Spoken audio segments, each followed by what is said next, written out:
Magandang araw po mga kawangis ko kung saan sulok man ng mundo. Ito ang inyong lingkod, Anton Olson. Bago natin panorin po natin ang video ni Ruben Padilla, isa mo na diyang subscribe at like sa aking channel. Ganda ngayon ang pag-uusapan natin mga kababayan ko kung saan man sulok ka ng mundo. Sa mga kapwa ko OFW dyan, isang subscribe mo na dyan. Ngayon, naniniwala ba kayo mga kababayan ko na yung mga bata ngayon sa kasalukuyang bata o sa 21st century ay sabi ni Ruben Padilla ay isang iyakin daw ngayon? Naniniwala ba kayo? It means sensitive daw sila ngayon sa nangyayari sa kapaligiran dahil sa nakikita nila na sa mga social media, naging talamak na ngayon yung paggamit ng cellphone kaya nagkakaroon sila ng tatawag na adaptation, nagiging sensitive. Kaya ang iba lumalabas sa depression yung kanilang mga yung kanilang mga pagkatao. Which is, kung sa akin, kukumpir ngayon ng mga kabataan ngayon sa noon, mas magandang kabataan noon. Kasi unang-una, Diyos ko, bugbog kami sa palo Pinapalo kami talaga. Kagawa lang kami ng mga kasalanan, pinakapalo kami ng husto. Mayroon pang numero yan, may bilang. Ngayon, ng mga bata ngayon, hindi mo pwedeng hindi mo pwedeng paluin, hindi mo pwedeng pagalitan kasi lalabanan ka ngayon. Lalabanan ka ngayon. Parang wala na sila sa mood. Mahilig silang magbigay ng mahilig silang magbigay ng mga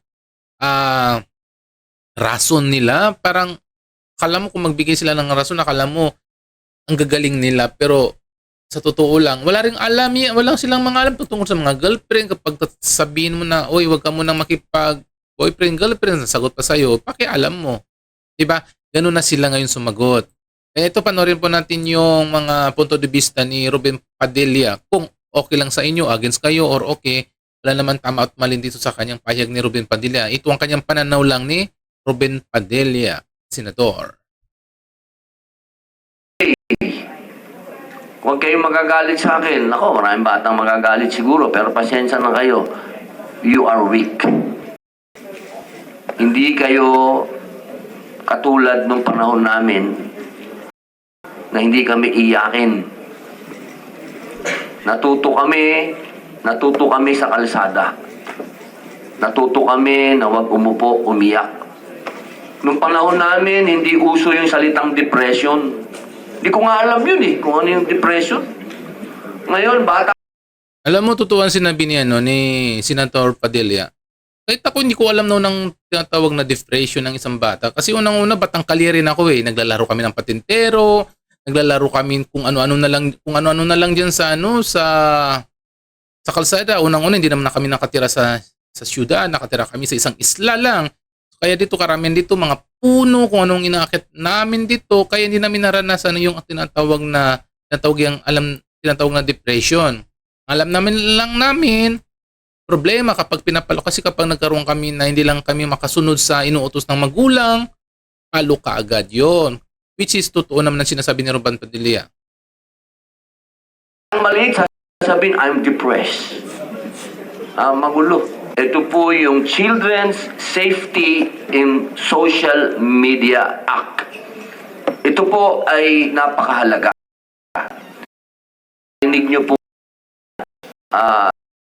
na po ni Senator yung mga patungkol po sa mga bata na nasa cyberbullying at yung iba, meron na po siyang nabanggit na 7 bata na nagpakamatay pero at hindi lang sa ang kalagay ay hindi na po nakakatulong ang social media sa mga batang ito. Nandiyan po ang bansang Australia. Pati yung bullying ngayon, masyadong rampant ngayon ang bullying ngayon sa panahon ngayon. Unang-una, bullying sa social media, bullying po sa aktual, sa mga estudyante, lalong-lalo pa kapag mahina yung yung presensya mo sa kanila, binubuli ka na kaagad. Ay sa panahon natin, yung panahon pa ni Ruben Padilla, may bullying din nangyayari pero hindi ganun kalaganap ngayon doon. Ngayon hindi na Ano na ngayon talagang laganap na masyado ang bullying. Kaya siguro nagsubmit to ng batas ba si Ruben Padilla regarding sa bullying. Ito, ipagpatuloy natin ang kanyang mga punto de vista. France, Italy, Malaysia, ang mga Scandinavian nation. Ito po, mga mahal kong kababayan, ito mga bansa na ito, mayayaman na bansa ito, mga progresibo. Ang iba dyan, leaning left pa. Ibig sabihin, alam nyo naman, pag sinabing leaning left, mga rights, mahilig sila sa rights.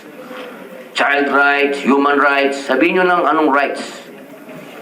Pero sila mismo, sa mga bansang yan, naniniwala sila na dapat magkaroon ng disiplina, kailangan magkaroon ng batas, kailangan magkaroon ng tinatawag nating regulation sa paggamit ng mga bata ng social media. Alam mo, oo, totoo. Unang-unang, ano mang mga disiplina ngayon ang nangyayari ngayon na nawawala na sa mga kabataan. Ang ibang mga kabataan, bihira na gumamit ng po at upo. Diba? Pansinin nyo, bihira na rin, pati bihira na rin din sa mga city o kung saang area dyan na yung mga kabataan ay nagmamano. Bihira na rin. Ewan ko lang, dito kasi sa probinsya o sa isla, okay pa dito yung labanan ng pagmamano sa mga matatanda kasi it's a sign of respect. Pero sa ngayon, sa mga bata ngayon, sa mga yung mga nakatira sa mga syudad, kung saan man diyang mga area na maganda yung yung progresibong syudad, hindi mo na makikita sa kanila nagkakaroon sila ng tinatawag na respeto kagaya ng po. Kapag kinakausap mo, wala na pong upo. Kaya yan sinasabi ni Ruben Padilla na nawawala na ng respeto yung mga kabataan sa mga matatanda or disiplina. Kaya ito po ang dapat natin pag-usapan at hihingin ko po ang bawat isa sa inyo, sa bawat isang ahensya, sana magkaroon na lang po ng bawat ahensya ng isang tagapagsalita dahil masyado pa itatagal. Kung lahat po ay magsasalita, bawat isang ahensya magbigay na lang po ng isang pahayag. O ayan yung sinasabi ni Ruben Padilla. So mga kawangis, mga kababayan, kung sino dyan sa yung mga OFW dyan sa sa Japan, kasi may nakausap ako na isang Japanese na sabi nila, yung mga estudyante doon sa sa Japan, hanggang 9 years old, ang pinag-uusapan nila daw, ang tinuturo sa kanila ng school, hanggang 9 years old ay tungkol po sa good manners and right conduct. Bago sila nagkakaroon daw ng academic, pagdating nila ng 10 years old, doon daw tinuturo yung mga academic. Pero simulat sa pool, ang tinuturo sa kanila kung paano po magkaroon ng disiplina at respeto sa kapwa-tao at paano maging, makipagkapwa-tao. Yun daw ang tinuturo sa Japan. Sana ganyan din ang mangyari dito sa Pilipinas. Kasi sa totoo lang, unti-unti na talagang nawawalan ng nakasanayan o nakasanayan ng mga tao na noon na sa pagmamano, parang bihira na ako makita dito sa city . Diba? Yan po nakasanayan. Sana wag mawala yung ganyang mga tradisyon o kultura natin. Kasi yan po ang nakasanayan natin. Huwag natin sabihin na, ay, noon yan dati yan ngayon iba na rin. O, diba? Yung lagi yung sinasabi ng mga kabataan, noon pa yan iba na rin ngayon ang panahon ngayon . So, ang problema sa kanila, naglalakas-lakasan yung mga bata, nagtatapang-tapangan, pero kapag nagkaroon ng problema, balik din sa magulang. Di ba? Mga kababayan ko. So, sa ngayon yan muna yung yung update natin sa tungkol kay Ruben Padilla. Pero sa mga hindi pa dyan nakasubscribe sa akin, please subscribe my channel and like din sa aking mga videos. So, sa ngayon yan muna ang sasabihin ngayon. Masalam and bye-bye.